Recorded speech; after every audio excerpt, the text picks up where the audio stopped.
Donc depuis une dizaine d'années, mes travaux de recherche portent sur la manière dont les violences de genre ont des conséquences sur la mobilité des personnes.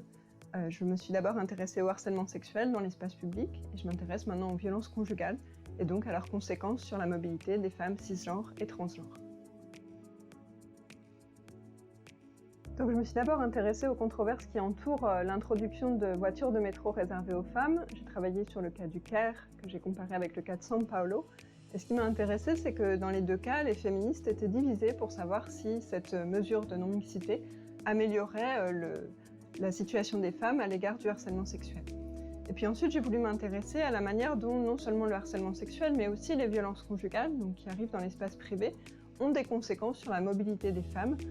Et j'ai mené un projet scientifique avec une équipe de 5 personnes autour de la spatialité des violences conjugales, en travaillant en particulier sur la crise sanitaire du Covid-19.